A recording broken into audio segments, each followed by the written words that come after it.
Culture में, painting में काफी ज्यादा इसको चित्रित भी किया गया। और ये भारत के दुर्लभ पेड़ों में शामिल होता है और सबसे खूबसूरत। और मराठा फैमिलीज में शादी पूरी नहीं होती इस पेड़ के। उन्होंने इस बुरांस, खिले हुए बुरांस के पेड़ को भी पूछा कि सीता मैया को भी पता, अपनी इच्छा व्यक्त की थी कि यहाँ हम पहले मिले थे राजकुमार से, वहीं पे हमें दफनाया जाए अगर मैं चली जाऊंगी किसी दिन। तो ये फूल कहते हैं कि वहां से पैदा हुआ। हेलो हाय एंड वेलकम जूही मोहन है मेरा नाम, हिस्टोरिक टेल्स आपको सुनाना है मेरा काम। सो लेट्स बिगिन हिस्ट्री महकमा with Juhi know your roots, जो कि पिछले हफ्ते का कंटिन्यूशन वाला है।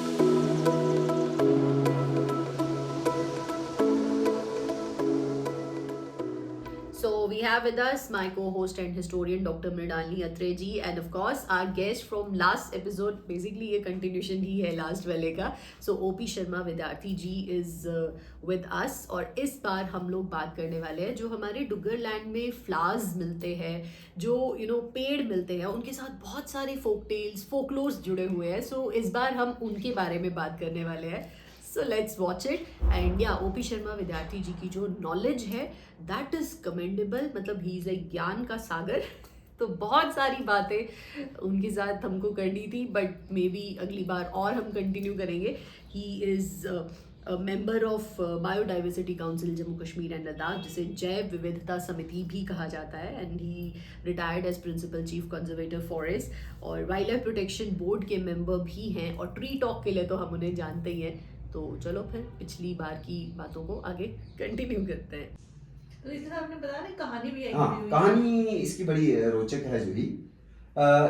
ये प्योली नाम की एक लड़की थी माना जाता है, और वो जंगल में ही पली बढ़ी, और चाहे माँ बाप ने छोड़ दी थी, या किस तरह से उस जंगल में बाकी जो जीव जंतु ने ही उसको पाला पोसा, और उनके साथ वो घुल मिल गई। जिस तरह मोगली की हम स्टोरी पढ़ते हैं जंगल बुक में, तो उसी तरह से ये उत्तराखंड में फोक टेल है कि ये बच्ची जो है, एक राजकुमार आते हैं, शिकार खेलते खेलते शायद रास्ता भूल गया, और कहीं ना कहीं इसको देखते हैं, इसका सौंदर्य देख के, खूबसूरती देख के आकर्षित होते हैं, और उसको प्रपोजल देते हैं मैरिज का, क्योंकि वैलेंटाइन डे में भी प्रपोज डे भी होता है। तो ऐसे ही एक जो बच्ची है ये प्योली, ये चली जाती है उस राजा के महलों में उस राजकुमार के साथ शादी करने के बाद। लेकिन वहां वो उदास रहने लगती है, उसको याद आते हैं जंगल का सौंदर्य, याद आता है कि इस वक्त ये फूल खिला होगा, वो फूल खिला होगा, तो वो दुखी रहने लगी। और वो जब जल्दी ही वो शीघ्र जो है मृत्यु को प्राप्त होती है वो बच्ची प्योली, और माना जाता है कि उसको जिस जगह पे दफनाया गया, उसने वो अपनी इच्छा व्यक्त की थी कि यहाँ हम पहले मिले थे राजकुमार से, वहीं पे हमें दफनाया जाए अगर मैं चली जाऊंगी किसी दिन। तो ये फूल कहते हैं कि वहां से पैदा हुआ। उसके ही मैंने उसकी आत्मा को कहिए या उसको, उसके संदर्भ को ये प्रदर्शित करता हुआ फूल है प्योली। इसीलिए उत्तराखंड में लोकगीतों में या फूलदेई उत्सव में इसका काफी महत्व है, बुरांस फूल के साथ साथ। जब बुरांस की बात करें, जो च्यू हम डोगरी में कहते हैं, उस फूल के साथ भी शुक्राला देवी में मैं दर्शन करने गया हुआ, और वहां एक वृद्ध बैठे हुए थे। आज से कोई 25-30 साल पहले की बात है, क्योंकि मेरी पहली जो है वन सेवा में अधिकारी में वहीं से शुरू हुआ था, बिलावर से। तो मैंने उनको पूछा इस बुरांस को, वो बुरांस लेके आए थे कहीं से, माता देवी के भी चढ़ाए उन्होंने, हाथ में देखा मैंने। तो मैंने उनको पूछा इससे कोई कहानी आप बताओगे, तो उन्होंने एक बड़ी रोचक कथा मुझे तब सुनाई थी। वो कहते हैं कि राम जी और लक्ष्मण जब दोनों वन वन में भटक रहे थे सीता की खोज में, तो उन्होंने इस बुरांस, खिले हुए बुरांस के पेड़ को भी पूछा कि सीता मैया को कोई पता, कोई इधर से गुजरा तो नहीं, आपने कहीं देखा तो नहीं, अपहरण किए हुए कोई लेता जा रहा था। तो कहते हैं कि उस वक्त इस बुरांस के फूलों में इतना श्रृंगार था कि खुशबू भी हुआ करती थी, और कलर तो माशाल्लाह लाल होता है, बहुत देख चटक लाल रंग और खुशबू गुलाब की तरह। और इसने कहा कि मैं अपने इस बसंत श्रृंगार में हूँ, इस खुमार में हूँ, तो मुझे कोई पता सुध बुध नहीं है कि कौन कहाँ ले गया किसी को।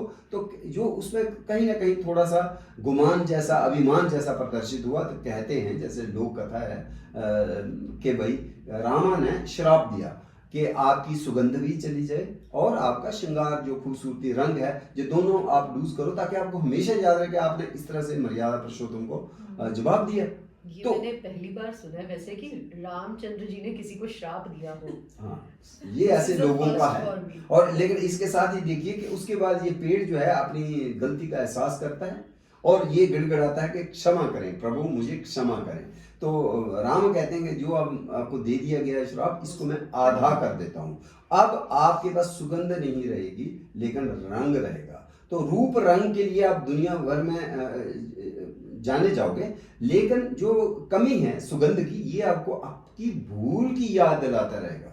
ये सुगंध नहीं होना आपको हमेशा याद आएगा मेरे से कोई भूल हुई थी।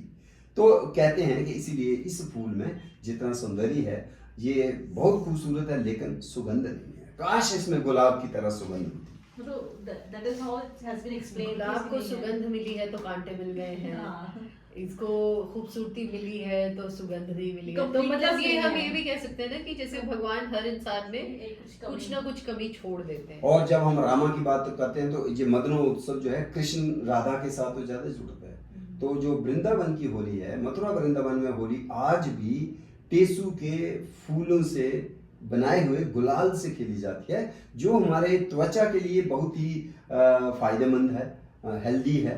एक इसका फेस पैक का काम करता है, जितना भी टॉक्सिक एलिमेंट्स होते हैं त्वचा में उनको दूर करता है। तो वो एक सौंदर्य प्रसाधन के रूप में भी होली के रंग में नंबर 1 माना जाता है। जितने भी सिंथेटिक कलर्स हैं ये भी हम आह्वान करना चाहेंगे, जब भी हम होली मनाएं तो हम पेड़ पौधों, फूलों, पंखुड़ियों के ही रंग जो है ना घर में बना के उनसे होली खेलें, ना कि सिंथेटिक कलर से। एक तो पर्यावरण उससे सुरक्षित रहेगा, दूसरा हमारा जो त्वचा है इसमें भी कोई बुरा असर नहीं होगा। पर इतनी खेलती है मेहनत कौन करेगा? नहीं बाजार मार्केट जाओ, खरीदो, आ जाओ।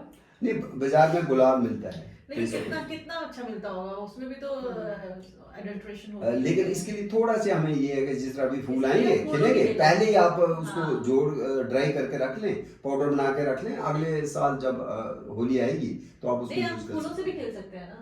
नहीं तो गुट्टा तो अवेलेबल है ही। गुट्टा तो तो available होगा। गुट्टा आम हर मौसम में आपको मिलेगा, तो इसके फूल का रंग भी हो सकता है। जरूरी नहीं कि आप ऐसा रंग खेलें जो आपकी त्वचा में बिल्कुल ही जम जाए और 10 दिन तक उतरे ना। उतरे। तो ऐसा रंग होना चाहिए, मस्ती का रंग है, प्यार का रंग है, और वो शाम तक अगर धुल जाता है कोई इसमें बुरी बात नहीं। कोई और ऐसे हमारे यहाँ डुग्गर लैंड में जो फूल होते हैं जिनके साथ ऐसी कुछ स्टोरीज जुड़ी हुई है इंटरेस्टिंग सी? एक जैसे गुलाब की बात चल ही रही है अभी, तो एक हमारे जम्मू कश्मीर में 11 किस्म के जंगली फूल हैं गुलाब के। अच्छा। उसमें एक फूल है जिसको बोलते हैं मस्क रोज, अंग्रेजी में कस्तूरी की गंध जैसे खुशबू है उसमें। पर डोगरा प्रदेश में हम लोग जो हैं उसको कहते हैं करीर। करीर कहीं भी आपको मिलेगा, रामनगर, उधमपुर, मानसर। वो बेल जैसी होती है पर कांटों से भरी हुई, लेकिन उसके सफेद फूल होते हैं और महक बहुत ही खुशबूदार फूल है।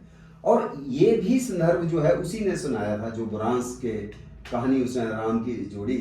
और वो कहते हैं कि वो उसके बाद बुरांस को मिलने के बाद जब रामा जी इस झाड़ी के पास पहुंचे, ये जो लता है गुलाब की जिसको हम डोगरी में करीर कहते हैं, तो उस वक्त कहते हैं इसको कांटे नहीं थे।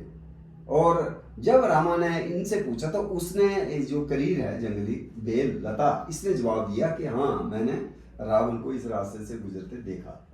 ठीक है।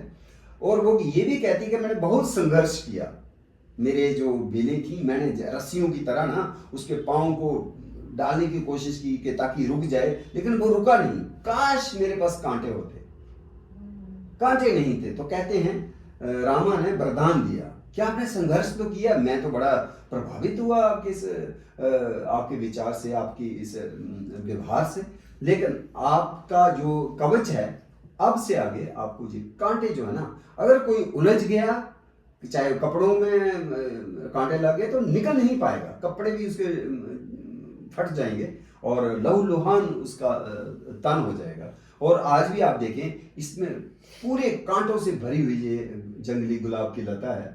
और शहद की मक्खियों को जो भंवर वो भी तो प्रेम के प्रतीक हैं, तो उनकी गुंजन इस बेल में, इस करीर के फूलों में मद मस्त एक इसकी सुगंध है। और उसके साथ साथ शहद जो है, मधु मास भी बसंत को बोला जाता है।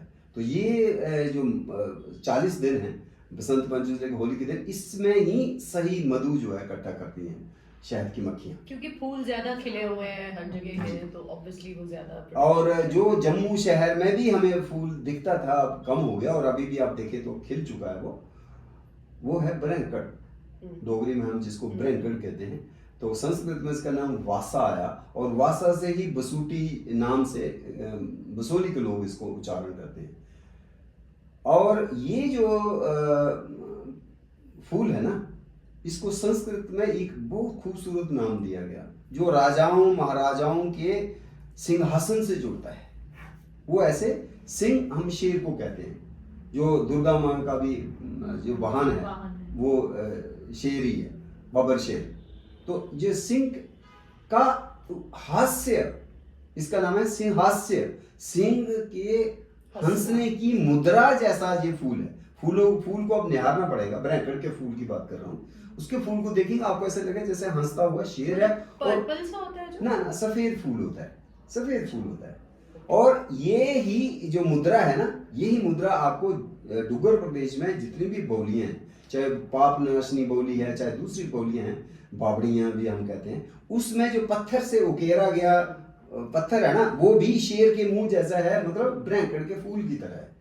तो सिंहासन भी इसीलिए नाम दिया गया कि यहाँ राजा बैठता था, बल का प्रतीक है। और रूलर जो होते थे साइडों पे, उस वक्त शेर को मारना भी एक वीरता का वो माना जाता है। आजकल तो इस प्रकार का शिकार करने पे तो मनाही है, अब चाहे मॉडल ही हो, लेकिन शेर के पुराने आप देखेंगे, हाँ वो बनाए जाते थे। तो सिंहासन, तो शेर जो है ना दुर्गा वाहन का प्रतीक, और वो ऊर्जा, सिंह का आसन जी, सिंह का आसन। और उससे एक फूल जो डुग्गर प्रदेश में इतना प्रचलित है, जिसका शहद बनाने में बड़ी भूमिका है। पहला शहद जो शहद की मक्खियां रखते हैं लोग, उनको भी पता होता है ये वासा का या सिंहास्य का या ब्रैंकट के फूल का शहद है।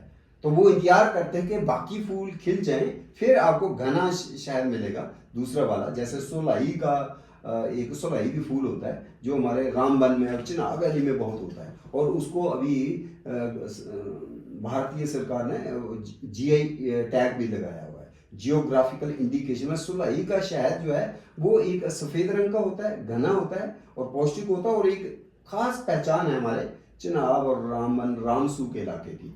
तो वो जियोग्राफिकली डिस्टिंक्ट हनी होने से, क्योंकि उसी क्षेत्र में वो झाड़ी होती है जिसको नाम है सोलई।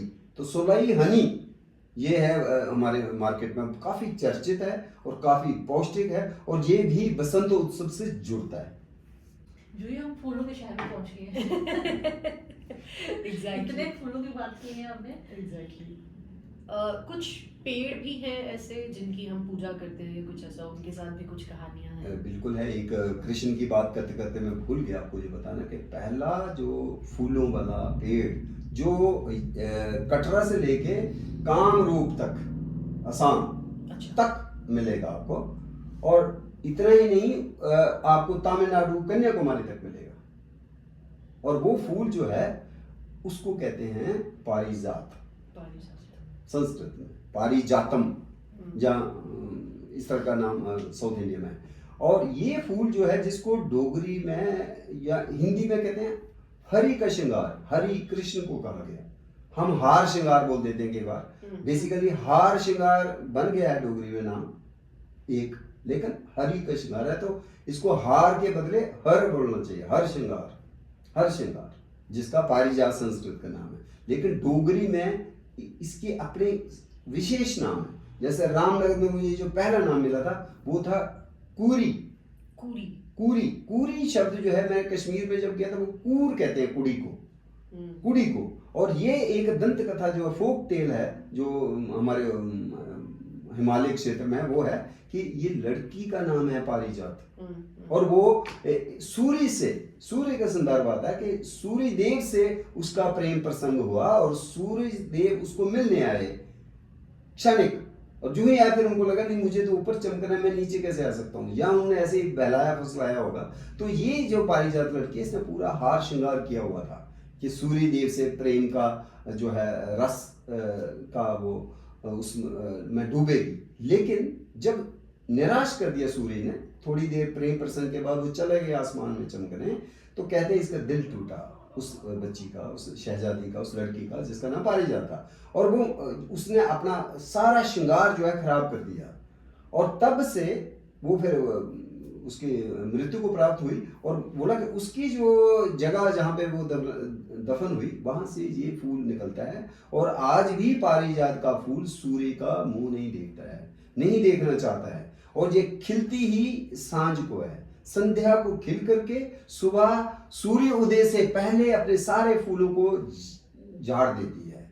तो नीचे इस पेड़ के नीचे आपको एक शैया जैसी मिलेगी, बिखरा हुआ होता है, व्हाइट कलर हाँ, और नीचे लाल सी डंडी होती है, नीचे से लाल की डंडी। लेकिन मैं हैरान हो गया बहुत कि नाजुक सा फूल होता है, ऐसे हाँ, हाथ लगाते टूट भी जाता है। बिल्कुल। और इसमें इनका भी जिक्र आया, राम का भी, कि राम भी जब ढूंढ रहे थे साउथ इंडिया की तरफ गए, और ये फूल जो है उस वक्त खिला हुआ था काफी ज्यादा। एक और दूसरी दंत कथा में संदर्भ आता है कि राम जी इस पेड़ के नीचे, पारिजात पेड़ के नीचे खिले हुए फूलों के नीचे बैठे, विश्राम किया, और उसके बाद जब चले गए तो बाकी पेड़ जो आगे पीछे से भले मानस मर्यादा पुरुषोत्तम आए थे, और तेरे पास इतने अच्छे सुगंधित फूल थे, तूने यही बरसाए होते, तू अपनी ही धुन में रहा, और तुझे, और कहते हैं कि तब से इस भूल हुई, इसने पहचाना नहीं मर्यादा पुरुषोत्तम आए हैं और वो बैठे थे। तो कहते हैं प्रायश्चित में अब ये हमेशा अपने फूलों की जो है ना वो वर्षा करके रखता है, कि हो सकता है अब कभी भूल है, ऐसी भूल मेरे से ना हो,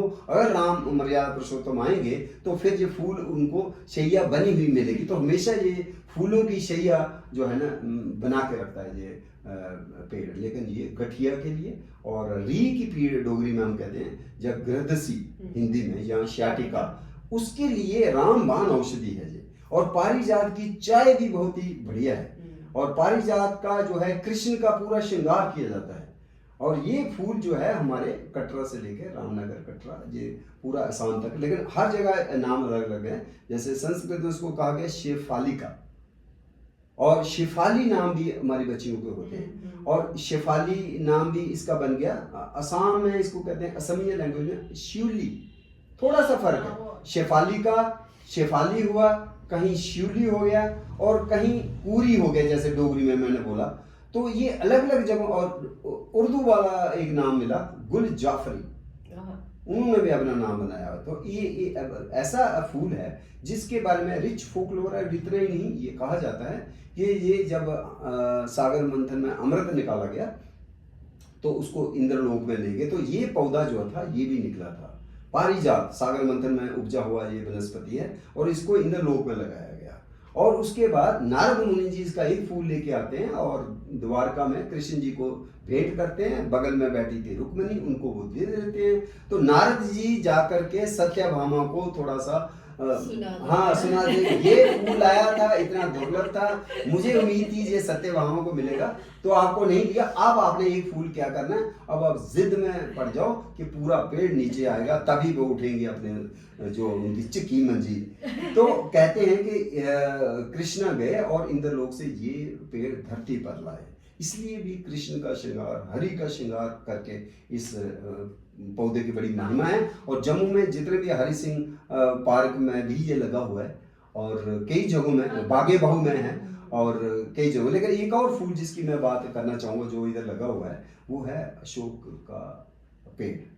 अशोक जो है, इसका सबसे पुराना पेड़ जो है ज्ञानकोट जगह है, कग्गा, ये इसका जो है ना, इसका चढ़ई एक जगह है, चढ़ई में, मुतल तो आगे पड़ जाएगा, चढ़ई में कग्गा में जो है जगह, वहां पे ज्ञानकोट, वहां राजा का गुरु थे, और वो गुरु, उन्होंने पौधा लगाया हुआ है इसका अशोक का, सीता अशोक। अशोक भी दो हैं, हम जो जम्मू शहर में ज्यादा देखते हैं सीधा से आम की तरह पत्ते हैं, वो राम अशोक है, जो झूठा अशोक है। सीता के साथ जुड़ा हुआ ये अशोक आपको धन्वंतरी लाइब्रेरी के सामने 2-4 पेड़ दिखेंगे लगाए हुए, जहाँ बटांगा गार्डन में लगे हुए हैं। लेकिन पुराना जो अशोक, ये जो अशोक है, ये अशोक वाटिका से अपना नाम ले रहा है। हाँ, अशोक वाटिका का भी हम रामलीला में देखते हैं। तो ये वो पेड़ है, हनुमान जी सीता जी को यहाँ मिलते हैं, तो वो गार्डन इसी पेड़ का था, सीता अशोक की वाटिका।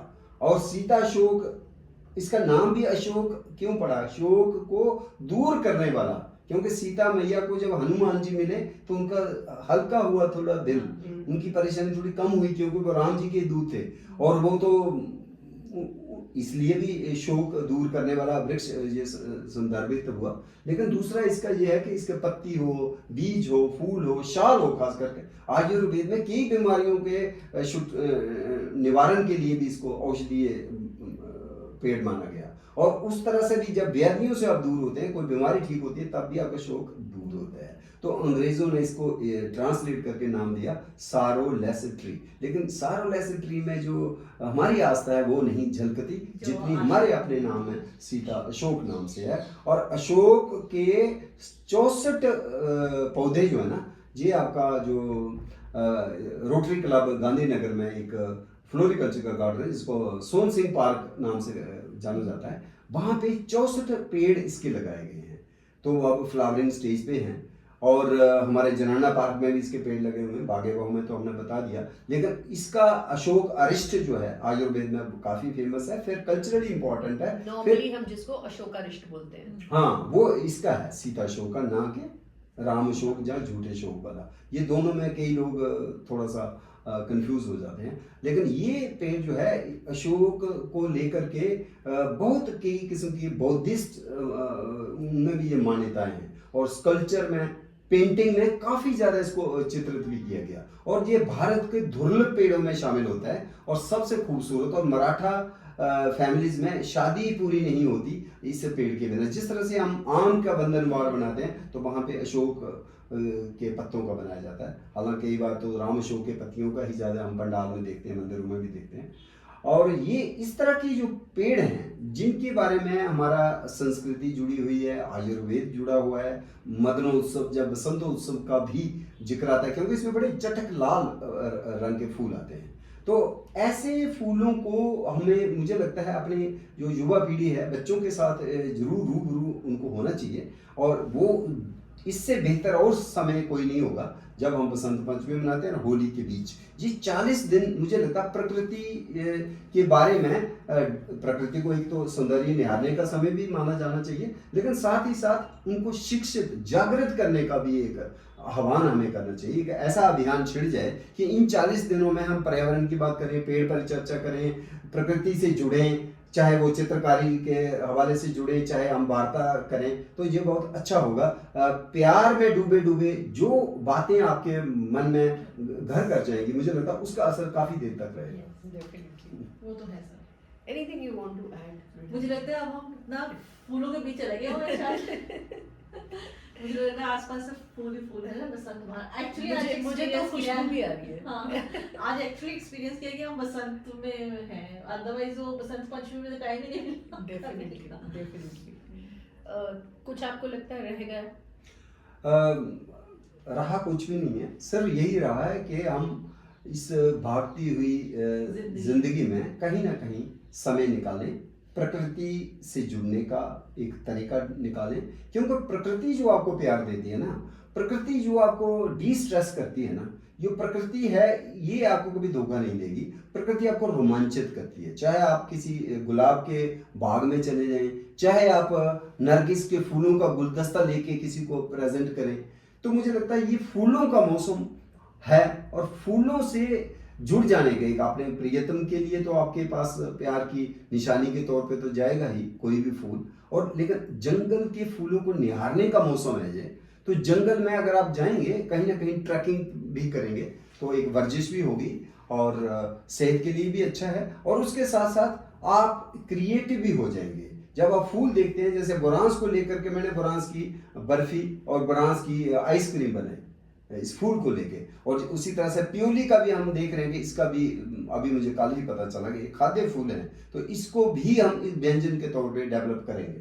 तो मुझे लगता है जो युवा पीढ़ी है ना, इनमें बहुत ऊर्जा है। इस ऊर्जा को सकारात्मक तरीके से बसंतोत्सव में चैनलाइज करना चाहिए।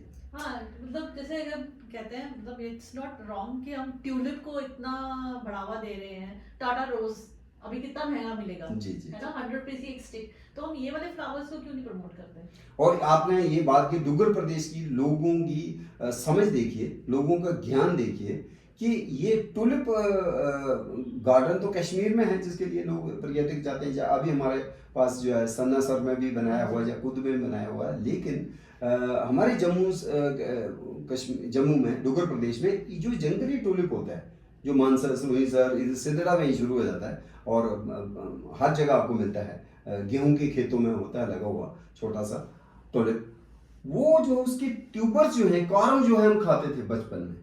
लेकिन पिछले 2 साल पहले एक टीचर हैं उधमपुर के, श्याम अग्निहोत्री, वो इसका रायता बना के लाए और मतलब इसको खाद्य पदार्थ के तौर में इसकी जो कंद है नीचे का, वो एक किस्म का छोटा प्याज जैसा होता है, तो उसके बाहर के छिलके को निकाल के अंदर का वो जो सफेद है वो खाद्य है, तो उसका रायता। तो हम कह रहे हैं जैसे टुलिप फेस्टिवल जब हो रहा हो, जिस दिन उद्घाटन हो, उसमें थोड़ा सा हम इस तरह का व्यंजन भी परोसे, ताकि टुलिप की शेप की मिठाइयाँ भी हो सकती हैं।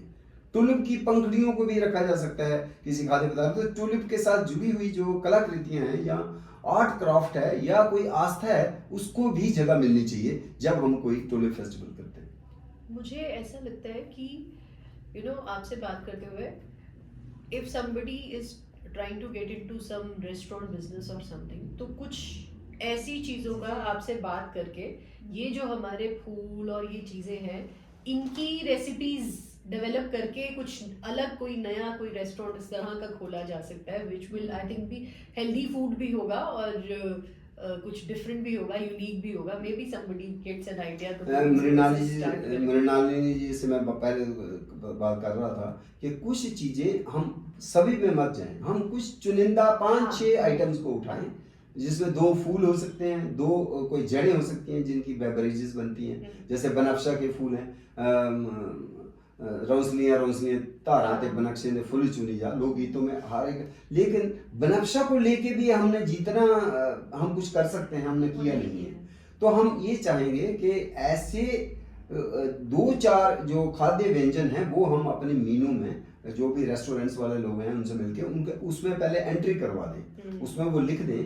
कोई चीज़ सीजनल होगी तो वो लिखेंगे, जब भी अवेलेबल है तो वो परोसेंगे, नहीं है तो अवेलेबल नहीं है तो कोई बात नहीं। जैसे मैं एक बार दिल्ली में जाता हूँ और वहाँ पे लिखा था जैतून परांठा, मैं हैरान हो गया कि जैतून का नाम तो सुना है, जैतून का ऑयल तो होता है ऑलिव ऑयल, लेकिन इसका परांठा होता है क्या? तो मुझे बड़ा अच्छा लगा, पुराना है कोई रेस्टोरेंट, लेकिन उस वक्त जब मैंने कहा कि फिर लाओ, तो कहते नहीं इस वक्त सीजन नहीं है, इस वक्त अवेलेबल नहीं है। तो हम जम्मू के हवाले से बात करें, जैसे तरड़ अभी मार्केट में है, तो तरड़ परांठा ऐसे तो हम घरों में खाते हैं, बनाते हैं, लेकिन तरड़ परांठा करके हमारे मीनू में कहीं दर्ज नहीं।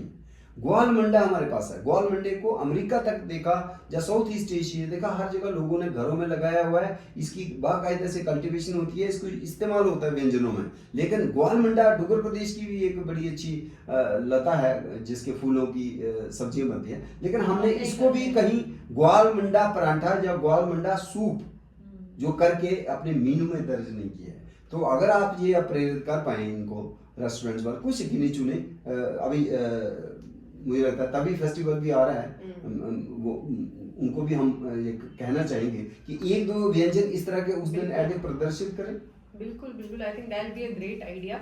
और जैसा मैंने शुरू में कहा था कि 15-20 मिनट में ये सारी नॉलेज लोगों तक पहुंचाना पॉसिबल नहीं हो पाएगा। अभी भी आई एम श्योर घंटों की बातें आपके पास हैं, बट आपने पूरी कोशिश की है, इसीलिए हमें इसको डिवाइड करना पड़ा इन पार्ट्स।